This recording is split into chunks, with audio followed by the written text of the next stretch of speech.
Hello and welcome to City Corner, an ongoing program where we talk with City Council and staff about what's happening in our city. I'm Holly Logan. Have you ever thought about a career in municipal government but you weren't sure where to start? Well, today's program is for you. Joining us on the program is Lacey Paulsen, our Human Resources Manager. Welcome, Lacey. Thank you. So how many employees does the City of Richland employ overall? We currently have right around 520 employees. Okay, which is quite a few. I don't know if our citizens realize how many people we have working here. Kennewick and Pasco, we are actually the largest employer. Okay, great.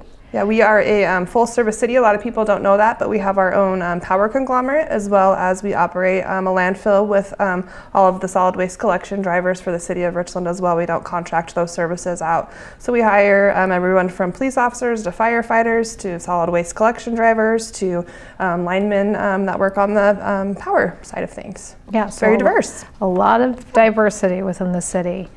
Can you describe our human resources team? What's kind of the organizational structure? Yeah, so we have, I'm the HR manager, and then we have 3 human resources generalists, and then we have an HR technician, and so we do a full range of services. We work with applicants from the point that they apply for the job all the way through terminations, or retirement, I guess I should say. We do all of the benefits, workers' compensation, leave management. There's all sorts of leaves available to employees this day and age, whether it's FMLA or ADA or any other sort of protected leave, as well as employee and labor relations. We have 5 different unions here at the city and 6 different collective bargaining agreements. So it's a lot that we manage with our employee and labor relations process as well. So a lot of juggling, a lot of moving parts. So what, as well as recruiting, I know recruiting is a very big component of what your team works on as well. Yes, we have lots of positions that we're recruiting for, some more than others, but we always have vacancies here at the city, and so it's something that we're definitely always working on. Sure. So what are some of the trends in hiring and staffing that you've noticed in the industry recently? Well, there's definitely more jobs right now than there are job seekers, and so it's a really competitive process to try and find and attract top candidates. And so how we can market the city to attract those applicants, as well as keep them engaged throughout the process. Where it's the job seekers market right now, you really have to engage candidates from the point that they apply for the position all the way through the process. And it seems like there are more tools out there for people to find jobs. You know, you hear about Indeed or Monster, and so does the city actively recruit through some of those resources as well? So we use governmentjobs.com. That's the main landing page that a lot of our jobs go to from the City of Richland's website. And then they automatically go to WorkSource, which is the local employment agency here in Benton and Franklin counties, as well as Indeed.com. We use social media. Sometimes we post jobs, on the city's web or Facebook page, as well as some of the departments have their own Facebook pages, and then we also have used LinkedIn as well. Okay, great. So tell us a little bit, we recently launched a new hiring campaign called We Are Richland.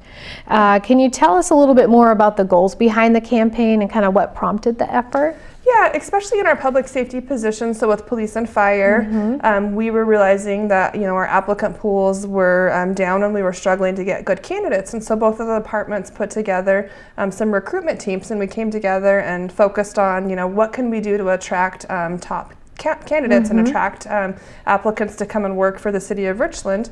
And so we devised a recruiting campaign called We Are Richland, and we're really using that to really draw candidates. Both of the recruitment teams for police and fire are very passionate about what they do and attracting those candidates. And so it is, we are Richland. How can we attract candidates and show them what it is to be a part of the Richland team?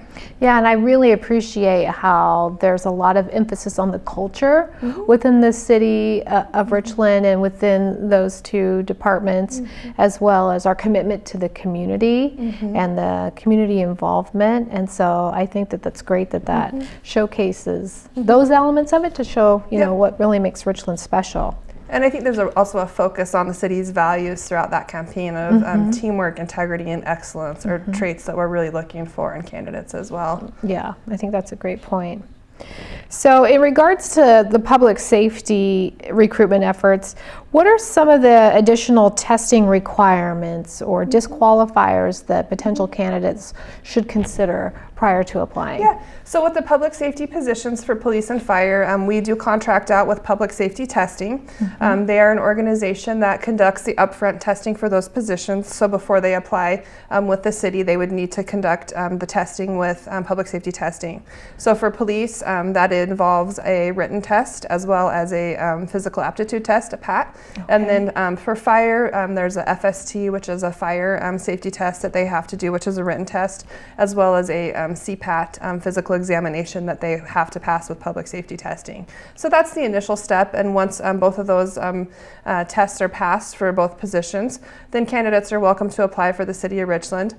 Both positions, since they are public safety positions, there are some things that are disqualifiers for candidates. So we pay attention to things, there's some standards for drug usage. So with marijuana being legal in the state of Washington now, a lot of people don't realize that that can still disqualify you from employment. So with police and fire, we do have a 2-year rule where if you have used marijuana more than on an experimental basis within the past 2 years, it would disqualify you for a position. Okay. Other drugs, harder drugs, there is longer disqualification periods that you have to go with abstaining from using those drugs before you can be considered for a candidate for the position. Okay, all good things to know prior to going through the process.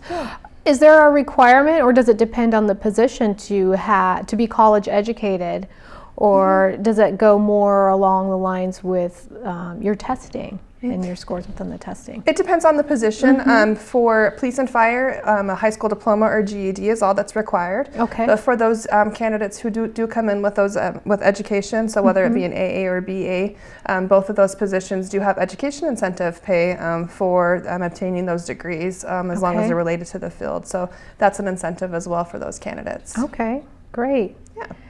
How can potential candidates find out about current positions here at the City of Richland? Yeah, they can go to the wearerichland.org website, and that will link them to the City of Richland's website. On the We Are Richland, there's a little bit more information currently about those public safety positions, and kind of that there's lots of steps that candidates have to go through as part of that application process. But it will also link them to the City of Richland's website, where all of our job postings are currently located.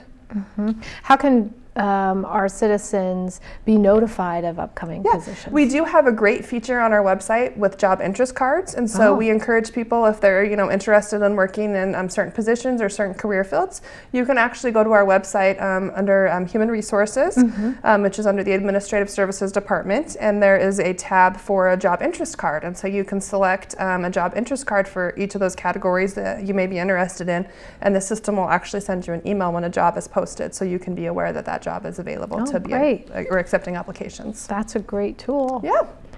And then does the city hire temporary or seasonal positions? Are they all full-time positions? No, we do. We hire anywhere from 60 to 75 seasonal positions in the summertime. Some of them are part-time, some of them are full-time. We start typically looking in January, February for our laborer positions, and so those are all the positions that are going to be out working in the parks and supporting events during the summer.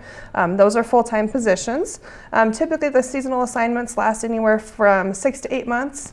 And then we also staff the pool and some recreation positions as well. So with the pool, there's lifeguard positions. Those positions are typically anywhere from 20 to 40 hours a week, just depending on the applicant's availability. And we have positions in our streets department that are full-time. And then we also have our wastewater and stormwater departments also hire seasonal temps too. So a wide variety. A lot of opportunities there, and great opportunities, I know, in Parks and Recreation for college students. Exactly. And so would you recommend that they start looking at the website, like you said, early in the spring? Definitely. Or even on winter break. It could be as soon as the beginning of January that some of those parks and facilities positions are posted.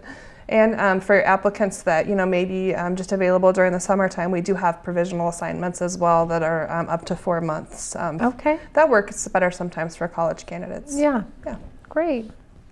So I've applied at the city for a position, my current position that I am now. And sometimes, especially in municipal government, it seems like the process, the interviewing process and the application process can seem a bit lengthy. Can you explain that process a little bit to some of our candidates? And yeah, so we we have a merit-based recruitment process, and so what that means is it's a competitive process that all applicants go through for the positions. And so, there's always an interview. It's a competitive-based process. We generate certification lists based off of that, and that's how we hire people, is based off of those certification lists. So the department head can typically choose from the top 3 candidates on that list to move forward with to the background. There is a lengthy background process that candidates have to go through. It kind of depends on the position, whether or not there's access to vulnerable adults. Some positions require to be fingerprinted, criminal history checks, those types of things. It's all a variant on the position and the qualifications for the position. But the process start to finish can typically take anywhere from 30 to 60 days. We like to shoot more towards the 30-day time frame, but sometimes it just kind of depends on if references call back, or how long it takes to make those contacts with the employment verifications on that process. So yeah, I think it speaks to the caliber and quality of individuals that work at the city, and so you do appreciate the process that you go through. And and some of the process, or some of the positions do require a pre-employment physical too. That always comes post-conditional offer, anything medical related. But a lot of the positions that require lifting and twisting and pulling and more of the physical exertion, there is a process that they have to go through for that. We do employ a lot of CDL drivers as well that are part of our trucking consortium, and so there are some DOT protocols as well that we have to follow with those pre-employment physicals, and making sure that they have their medical cards and there's drug and alcohol testing, and employment verifications as part of that DOT process as well. So really it just depends on the position for how long it takes start to finish. Some of them are quicker than others, but it can take a while. Yeah. So specifically to public safety, what are some of the opportunities that we have within the city right now? There are several, right? Yeah, we have some exciting times going on. We are in the process of getting budget approval to build a new fire station over in North Richland. And so with that, we anticipate hiring 14 new firefighters between now and February. So that's very exciting. So we're definitely looking for qualified applicants for that position. We do continuous cycle recruitment for the firefighter position, so we're always accepting applications. And so would encourage any candidates that are interested to go to wearerichland.org.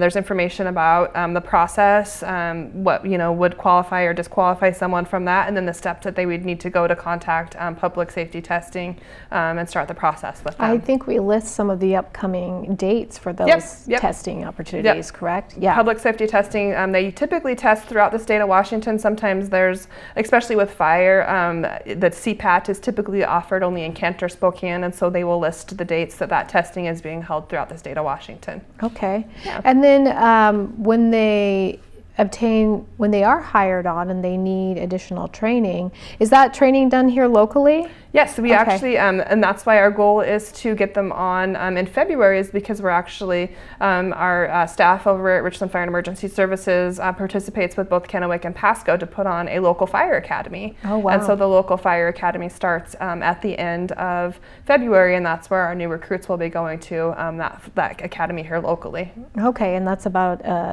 8 weeks, 6 to 8 weeks typically? I believe so. Okay. Yeah. Well, that's nice to have that resource here locally. So yeah, we used to have to send them over to the west side of the state, and so there was more of a cost for the city, as well as they were taken away from their families and commitments here locally for a period of time. So it's nice to be able to have that resource here locally. That's great. And then are we looking for new fire and EMS staff, or maybe some lateral positions as well?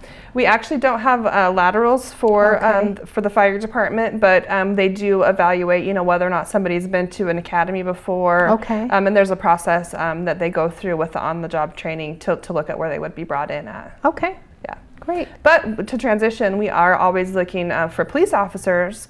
Same thing, we're always looking for qualified applicants, and we do have a lateral program for our police officers. Okay.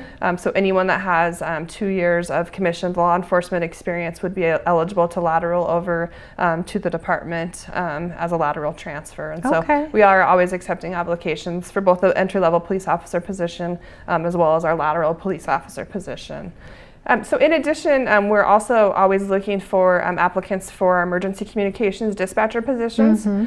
So the City of Richland, under the police services umbrella, does have oversight over CCOM, which is the dispatch center for Benton and Franklin counties. And so we are currently looking for qualified candidates for that dispatch position as well. We currently have 7 vacancies, but anticipate that there may be more. But with that position, there is additional testing that is required as well. Up front, candidates submit their application. Before they're considered further, they have to be able to type at least 40 words per minute. And then they actually go through an exercise called critical testing, where it's a simulation that's done in the dispatch center just to be able to, test their attention to detail. Can they really type at least 40 words per minute under pressure? And so that's the initial screening process before they're even selected for an interview. And since it is a public safety position, dispatchers are also required to undergo a pre-employment polygraph, psychological and physical examination commensurate to the position as our police officers. So there are some additional testing steps for that position as well. Sure, I can understand it's stressful. It's a high-stress position, and want to make sure it's a good fit for the candidate as well as for the city. So it can also be a really rewarding career. Yes. Great benefits. Yeah. And they operate, all of our public safety teams 24 hours a day, 7 days a week. So a lot of different opportunities for shift work and a good team and family environment. So why should our citizens consider a career in municipal government? Yeah, it's all about if you're looking for a job to help give back to the community. We have a lot of great positions. We have a wonderful team here at Richland. In addition to the team environment, we also offer wonderful benefits. We still have a pension plan that's available depending on the group. All of our public safety positions, so police and fire, are through the LEF pension plan through the Department of Retirement Systems. And then the remainder of the staff members are eligible under PERS. The city still has a deferred compensation program in addition to that, where employees are eligible for an additional city paid match. We have great health insurance, medical, dental, vision, city paid life insurance, accidental death and dismemberment insurance, very generous PTO, sick leave, vacation leave, dependent on the affiliation. The benefits are different, but just great benefits and an overall great place to work. Yeah, I agree. And there's a lot of opportunity for employee engagement and events and programs where everyone can get together and collaborate and network and continue to build that internal the relationship with each other. So I think that's great. Well, that's great, Lacey. I'd like to thank you for joining us today on our program. And if you have any questions about your city, don't hesitate to visit our website at the link on the screen. And if you would like to apply for positions at the City of Richland, please go to wearerichland.org for more information. I'm Holly Logan, and we'll see you next time.